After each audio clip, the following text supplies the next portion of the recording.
Somebody sent me something the other day, and I totally get it. I understand. They sent me an email. It was quite long. And I had made a comment the other day that each of us has a loving God that is looking out for us. And this woman emailed and said, I'm 79 years old. I've heard ministers say stuff like that. Nonsense, I would imagine would be another word for it. My whole life. If people are sick and dying and we have all these problems, how is that true? How is it that we have an individual loving God who is looking out for us? Okay, here's my best answer to this, and I'm going to be using spiritual and possibly even religious terms. So I invite you to set your own judgments aside and just have curiosity, as we talked about yesterday, as to why I might feel this way. All right? So I've gone through all kinds of religion. Grew up Presbyterian. God was this distant, angry figure in the sky. I grew up Southern Presbyterian in Columbia, South Carolina. Then later, because of a girl I was in love with, I became a Baptist and was even baptized as a Baptist. Now, after being a Baptist for a while, I finally decided I was an atheist because I didn't really like that particular, nothing against you and your particular faith, but it did not work for me. Over the years, I came back to God, very much so. I've left religion. I've had a few surgeries, knee surgery, shoulder surgery, and used to always get them done at the North Kansas City Hospital when I lived in Kansas City. Right down the street from me was the hospital. And I would always go to that hospital. And whenever you check in, they want to know what your clergy preference is. And there's over 20. And I said, is there a check mark for all of the above? And she said, no. And I said, because they're spiritual, not religious, etc. And I said, I'm all of the above. You know, I see the beauty and the majesty in Judaism, Hinduism, Islam, Christianity. To me, yes, I very much see God as a buffet that I take kind of what works for me. Here's the thing, though. We confuse God with Santa Claus, okay? Santa Claus is who we say, gimme, gimme, gimme, gimme, gimme.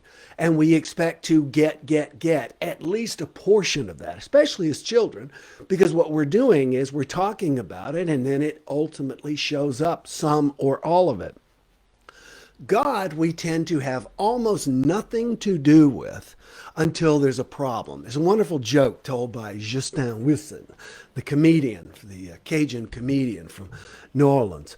And what he would say is this joke about a young boy who grew up healthy, seemed everything was fine, but he never spoke, never once uttered a single word until he was 8 years old and sitting at the table. And his mother hands him some toast and he looks at his mom and he goes, Mom, this toast is burned like the devil. And his mother just flips out and says, oh my gosh, you can talk? How come you've never spoken before? And he said, up till now, everything's been okay. Well, that's our approach with God. We really don't even involve God in our lives or our processes for the most part. Most of us, most people who say they are religious, never pray.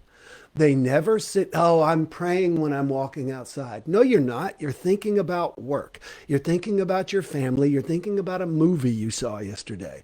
You may be in a more relaxed state, but you are not speaking. You are not praying. Praying is communicating with God. The reason I find communicating with God and praying to be a healthy process is it doesn't change God. The old saying is that praying doesn't change God. It changes us. And when we are changed, we can change anything.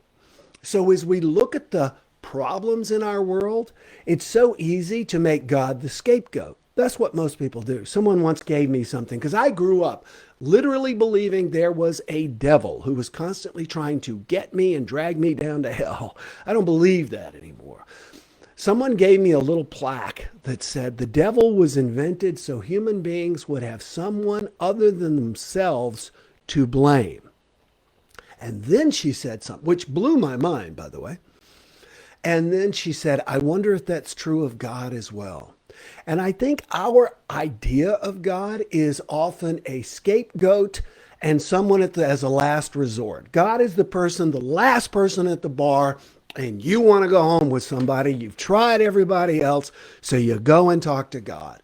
We pray only we're in the point of a crisis rather than praying to stay attuned to the highest power in the universe. Now, what is God? God is the magic in our world. I've told you some pretty amazing stories in my life of times I've visualized things and had them happen in frighteningly quick ways and how wonderful they are.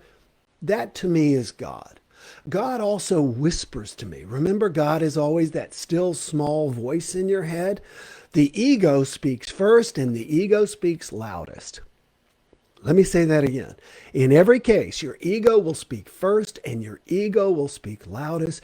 God is that still small voice that is guiding you and leading you, often in directions you don't want to go, but they're more direct to what it is you want to be, have, and do than you can realize if you will just have the courage to follow that still small voice. So to bring this all around one more time, to bring this full circle, God is not religion.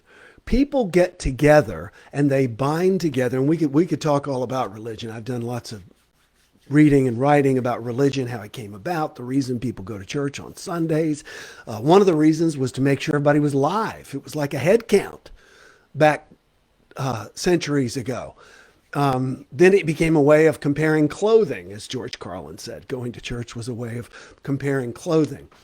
The thing is that there is magic, love, etc., attempting to guide the human race, but most of us individually never plug in, even the religious people. And I'll say this again, having been a church minister for almost 25 years in various capacities, most people never pray outside of church.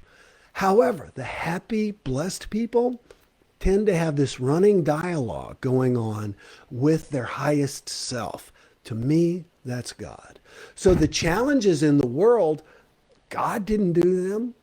We did them in most cases. Now, I know there's always the X factor, and we've talked about that before.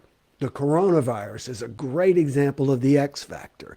However, had we been more prepared, because pandemics have always happened, it would have very likely have been less of a challenge than it is now, had we been prepared. And hopefully going forward, we'll be prepared from this. But if we're not, it's not God, it's us. We were not adequately prepared for this, even though we have had 6 pandemics in the last 20 years. I'm not sure if that's correct, or 6 major outbreaks. I'm talking SARS, bird flu, etc. So my inspiration, my guidance for you today is stop putting it off on God like God is Santa Claus, and take action yourself. As the Quakers say, always put feet beneath your prayers, or your prayers are worthless. Let me say that again. Put feet beneath your prayers, or your prayers are worthless. Real quick, let me check here. Eriswan talking about her joining. Vladislav says, hello, Will. I'm so happy to attend your sessions. Grateful. Vladislav, I am so honored to have you here. Thank you very much.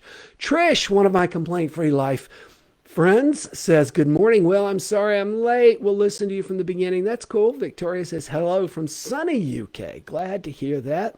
Cynthia says, curiosity is a key to understand most uncertain things. That is absolutely the truth. There's an old saying, the mind is like a parachute. It only works when it's open. And unfortunately, most people have closed minds. This is a perfect time to take it, Michelle says. Great. Would love to take your meditation class, but can't at this time. Once the world gets back into some kind of normalcy, it's not in my budget right now. You know what?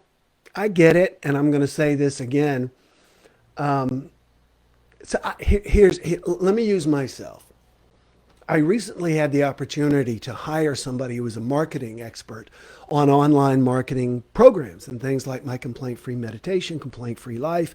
And this guy's expensive, okay? He's $100,000. Well, I convinced him that, I was not available to write him a check for $100,000. But I told him what we could do, and it was still very, very, very expensive. But I even thought, I can't even do that. It's just too expensive, especially. You know what he convinced me of? He says it's never the money. It's always fear. It's always uncertainty. You are appropriating the money for other things. And he was right. And I am so glad I hired this guy. So I bless you and I honor you. And anyone who says they can't afford it, I would say, let's take a look at your other expenses, et cetera. And I get it. And I don't mean to make anyone feel bad. I would encourage you, just choose to or not to. However, in this group, if you're going to say, I can't afford it, I'm going to say, if you had to, you could. And it's free right now anyway. You get 30 days free. So it's costing you absolutely nothing. Sign up, see if you get some benefit from it. And who knows, maybe in 30 days when you do need to pay, you'll be in a different place. And if you're not, drop out. But I guarantee you, if you do it, you're not going to. Anyway, good morning, says Sherry, says take action, no excuses, says Cynthia. Love it. Love that you are so straightforward. Thank you, Cynthia. I'm glad that you understand. You know, yeah. I feel like I've kicked that dog around the block. So anyway, it's time for me to ring off because I've got to check and see for those of you who have joined the complaint-free meditation program, admit you to the group, and in 5 minutes, I'll be live leading a 20-minute meditation to help you control your anxiety. So again, costs you nothing. Sign up, see if you benefit from it. But understand, if you don't have any skin in the game, you're not going to participate. So listen, everybody, thank you so much. And remember, God is present in all situations. That is my feeling. I have, as I've told you, a plaque in my living room that says, Vocatus atque non vocatus Deus aderit, which means bidden or unbidden, God is always present. The challenge is we need to build a relationship. I saw a thing in front of a church. I'm going to leave you with this. I thought it was wonderful. It said, if you're feeling distant from God, guess which, let me try this again because I want to say it right. If you are feeling distant from God, guess which one of you moved? So if you're feeling distant, it's time to move back. How do you do that? Just start talking and listening, and you'll be amazed at how close you feel to your highest self. Thank you. Have a super day, says Maria. At least take action to plan for the money, says Patty. There you go. Listen, everybody, bless you so much. Thank you for being with me. Complaint-free meditation starts in 3 minutes. I'll be ready. Hope you'll join me. And I look forward to seeing you all tomorrow for tomorrow's JumpStart, 8 a.m. Eastern Time. Have a great day. Bye-bye. Oh, no more complaining people. Their lives are changing. We're flying high, creating a complaint-free world. No more, no more.